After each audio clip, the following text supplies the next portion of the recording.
Welcome to El Dorado. This is the famous El Dorado that was believed there were tons of gold inside it. It's been a long walk here. I've learned a lot about the history and I'm excited to show you guys about it.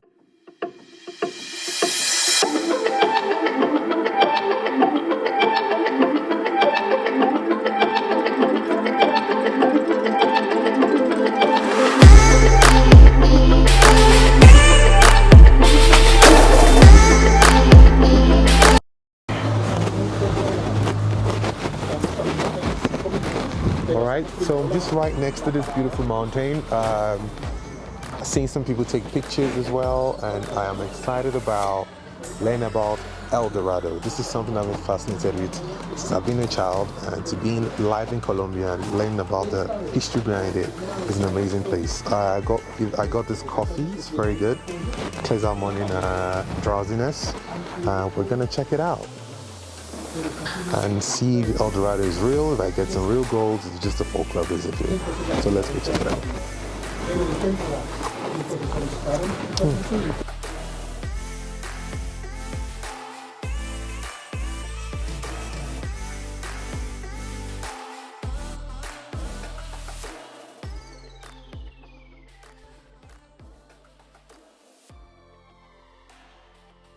El Dorado, originally El Hombre Dorado, the Golden Man, or the Golden King, was a term used by the Spanish people in the 16th century to describe a mythical tribal chief of the Muisca people, an indigenous people of Colombia and somewhere else in South America, who as an initiation rite covered himself with gold dust and submerged in Lake Guatavita. The legend surrounding El Dorado changed over time as it went from being a man to a city to a kingdom and then finally an empire.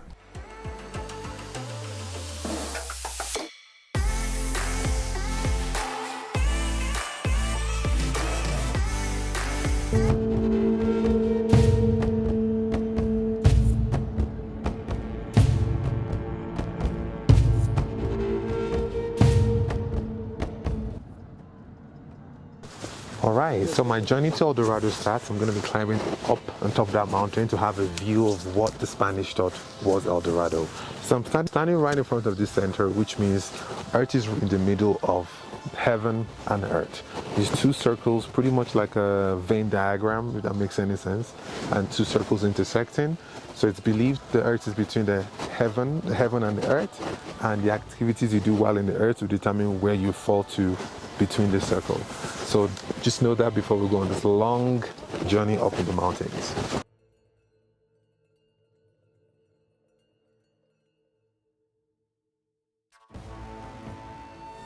El Dorado is applied to a legendary story in which precious stones were found in fabulous abundance along with gold coins.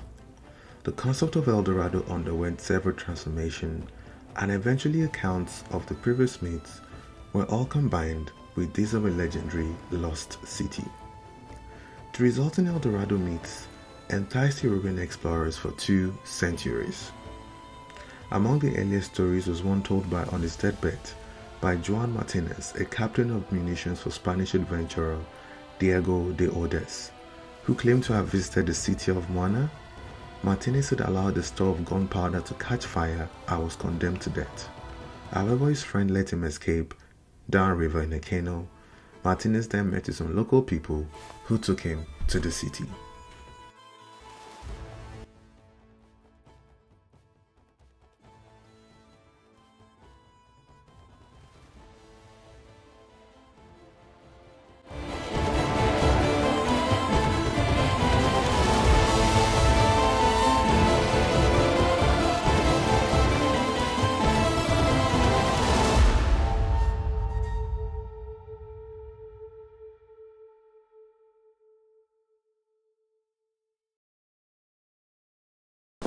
Something? Not the strong one. The rare one. One day,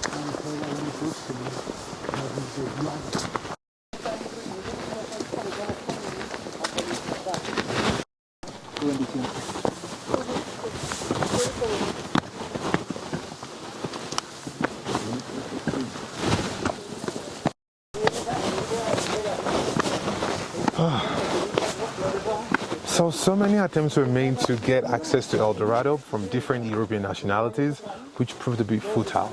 So as I climb up, I will discover more about the story and share with you guys. The fable of Juan Martinez was founded on the adventures of Juan Martín de Albuja. Europeans, still fascinated by the New World, believed that a hidden city of immense wealth existed. Numerous expeditions were mounted to search for this treasure, all of which ended in failure. The illustration of El Dorado's location on maps only made matters worse, as it made some people think that the city of El Dorado's existence had been confirmed. The mythical city of El Dorado on Lake Parima was marked on numerous maps until its existence was disproved by Alexander von Humboldt during his Latin American expenditure from 1799 to 1804.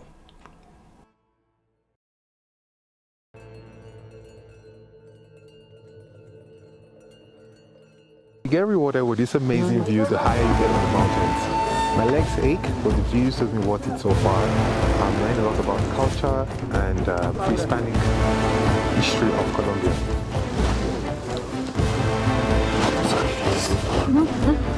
Meanwhile, the name of El Dorado came to be used metaphorically of any place where wealth can be rapidly acquired. It was given to El Dorado County, California, and to 2,000 cities in various states. It has been anglicized to the single word El Dorado and is sometimes used in product titles to suggest great wealth and fortune, such as Cadillac El Dorado, line of luxury. Behind El Dorado are different farms where they plant potatoes now, corn, which was done back in those days. Corn was something that the Aztecs and Mayas and Payas came up with, so it's indigenous to them. And you can see various lush cows, just beautiful. I'm impressed.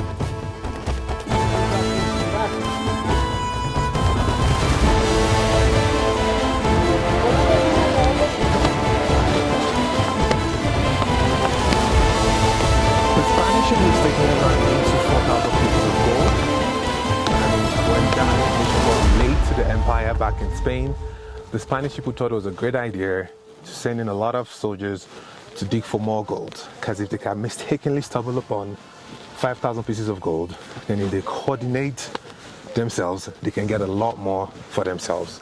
So hence the Spaniards were the first set of foreigners that sent soldiers here to look for gold.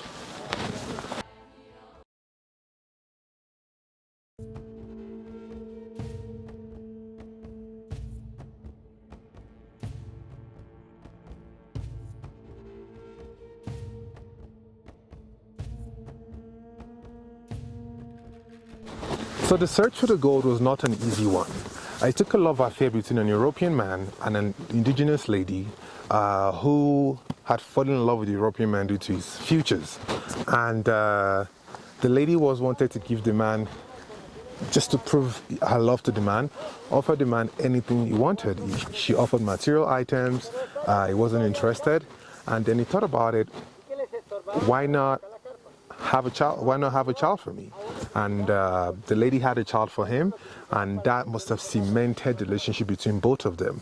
And afterwards, when the man asked the lady where the gold was, and that was how the lady pointed out El Dorado to the man, and over 4,000 pieces of gold was discovered mistakenly. And the man in question relayed the information to the kingdom. Hence, the hunt for El Dorado started.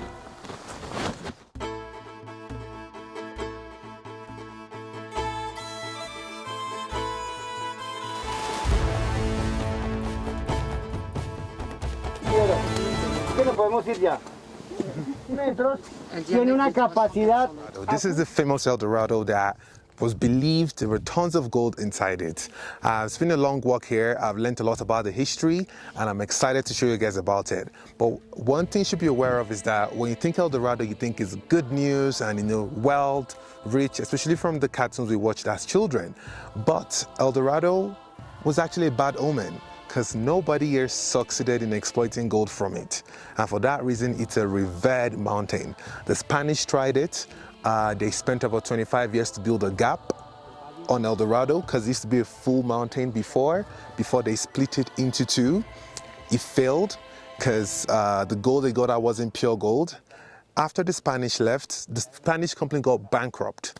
And after the Spanish company got bankrupt, the French people arrived as well. The French people thought instead of spending a lot of money on creating a gap in the mountain, let them dig a tunnel under the water and sieve out gold out of it. They tried it as well. The mountain collapsed on their head, and over 100 French workers died. Over that, the El Dorado that was known as a place of wealth started to haunt a lot of people. They became very scared about it and said, okay, maybe there's something about this mountain. That's the reason why nobody can get gold out of it.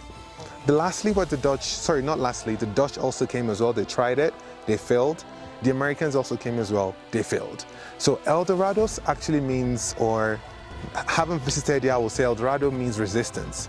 Resistance to a foreign form of invasion. The only civilization that managed to get gold out of it were the Spanish, but because the native indigenous people believe in balance, that nothing is pure, the gold that was observed was not, the gold that was gotten wasn't pure. So after spending a lot of money, a lot of time, and creating a gap for 25 years, the gold the Spanish people obtained wasn't worth it. It was a fruitless labor, and the company went bankrupt. So El Dorado is actually not, when people say, oh, let's get to El Dorado. No. Be careful what you wish for. El Dorado is not the place for what we think it is. It means resistance to foreign invasion. And it's a very beautiful place. The grass is lush, the trees are very lush, the water is green and clean. No one knows how deep it is because no one has tried it. And of course, it's now a protected area by the government. As a result of that, nobody can go there to dig out any form of mountain.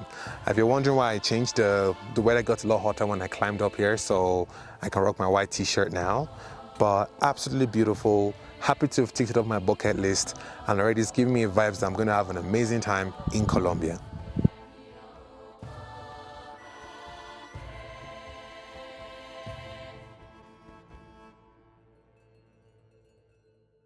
Climbed up to the highest point of El Dorado. You see I was panting. It's a lot. I've not hiked like this in a very long time.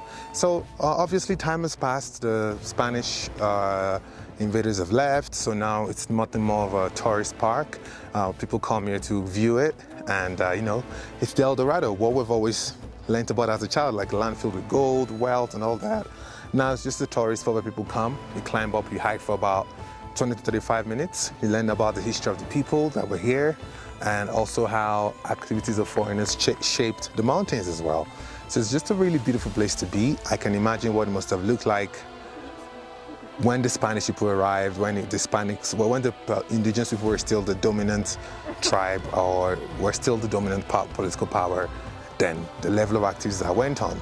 So fun fact about the gold is that gold was not a valuable commodity to the indigenous people. They wore them as bracelets, as neck chains. Salt was what they valued. So the value of gold is a Spanish or European concept, because over here they just used the gold as just like flour, just have it. But it wasn't well valued among the indigenous people. So don't forget to like, subscribe, and comment on my videos. The more you do it, the more I create more videos like this. Thanks.